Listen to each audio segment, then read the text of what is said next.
Hi everyone, I'm going to be talking about some high leverage practices that really stood out to me. The first one was number 1, collaborate with professionals to increase student success.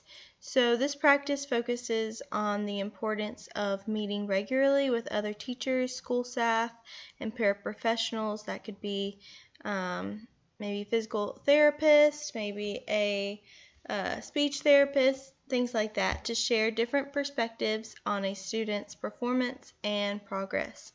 Effective collaboration requires sharing ideas, active listening, problem solving, planning, questioning, and negotiating with each other to figure out what the student in question needs. And then when this is implemented correctly, this can be very beneficial for a student's chances of success. How I would implement this practice would be to, of course, is most commonly done, meeting in the same room with all the professionals together. This is done a lot of times before or during IEP meetings. Other ways to implement this technique is either by phone call or email. This can help you make sure that you are staying in contact to effectively collaborate and co-teach the student. I plan to meet regularly with other professionals who are working with my students to make sure that everyone is on the same page and that the techniques and methods being used are the best ones suited for what we are trying to accomplish. And I will also keep track of my students' goal performance and report any progress and ask for advice or further intervention when needed. The second HLP that really stood out was number 7, and that's establish a consistent, organized, and respectful learning environment.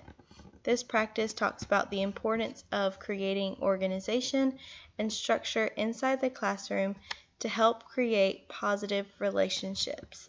So to avoid or limit challenging behavior and replace it with student participation, the teacher must teach and reinforce classroom expectations. Doing so creates an environment that not only fosters learning and support for your students, but also allows types of diversity to be noticed and valued. It teaches students how to respect themselves and respect others. So, how I plan to implement this in my future classrooms is by introducing a basic set of class expectations and then enforcing them throughout every year. The expectations that I have in mind are be respectful, be kind, and be a friend, and ask, don't guess, meaning, what I would say to students is if you have a question, if you are confused or feel like you're falling behind, don't guess, just ask, get some help. Another good thing that I've seen is at the beginning of every year, ask students to each come up with a rule and then write them all down on a piece of poster board and have them sign it as like a class contract. And this allows students to see that you care about their opinions and respect them as people inside your classroom and are working together as a team because they're valued. Another thing that I do want to mention is when doing this, I know it's important to keep the amount of rules or expectations to a minimal because you don't want to overload anyone and say, here are 20 rules that you have to follow. So with the basic set of class expectations, there's only 4. They kind of are all encompassing, and then you have your class contract that the students can see every day as well, and that is something that they with their peers created, so it stands out a little differently as well. And then I will also try to give positive feedback and praise when applicable. This might look like, hey, you did so well, or that was really nice of you. It might just be a thumbs up or a high five. And I will also try to write letters and little notes to them and their parents, just, to keep up the good encouragement and just make sure that I see them and that they know that they are respected and valued in the classroom. I will also try to recognize any time rules or expectations are being broken and to remind students the correct responses and rules when necessary. The next high leverage practice that stood out was number 8, and that's provide a positive and constructive feedback to guide students' learning and behavior. This practice focuses on helping students reach their individual goals by providing direction and encouragement to help them become independent and stay engaged. Feedback should be given regularly and should be centered around goals. Feedback can be given verbally or written down. When providing ongoing feedback, it should be age-appropriate, constructive, and meaningful to encourage the student and guide them in the right direction to accomplish their goals. I plan to implement this technique by giving weekly reports to students and their parents.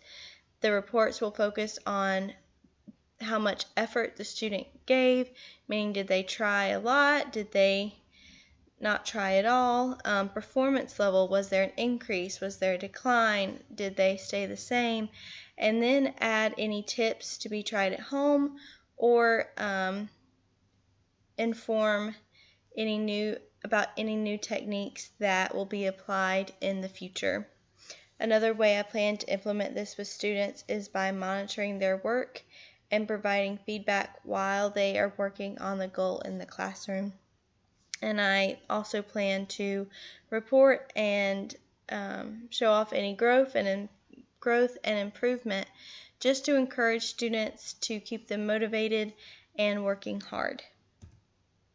The next HLP that stood out was number 9, and that's teach social behaviors. This practice focuses on teaching appropriate interpersonal skills and what behavior is expected at school. Skills such as communication and self-management should be described and taught to all students and then worked on until students have mastered them. Some students genuinely do not understand social cues or behavioral norms that seem so obvious to some, they just don't pick up on. So for some students, you really do have to work with them a little bit more than others. To implement this, I would go over common and necessary skills and assess where each student is at, and then create behavior goals if needed. To go over the skills, I would describe them and do scenarios acted out when applicable just to help them truly grasp this is a situation that you might deal with, this is the behavior and that you would do, and this is how or the type of response that you might get back. I would also go over goals with individual students and create a system that keeps them on track and helps them master it. When a student struggles with a certain behavior, I would correct them and remind them of the right response to help them remember what to do in similar situations if it happens again. The next HLP that stood out was number 11, and that's identify and prioritize long and short-term learning goals. This practice focuses on creating goals for students using grade level standards, assessment data, learning progressions, prior knowledge, and IEP goals to identify what is most crucial for the student. Goals should reflect what is most crucial for the students to learn and provide access to general education and other relevant curriculum. So to implement this practice, I would use all the information mentioned, meaning information gathered from test scores, previous IEPs, and other sources to identify what the student needs and what they can accomplish and how to best put that together and challenge them to reach that goal. I would create short-term and long-term goals that reflect the findings and provide frequent feedback to keep up with the students' progress and also to allow them to see how they are doing and their improvement.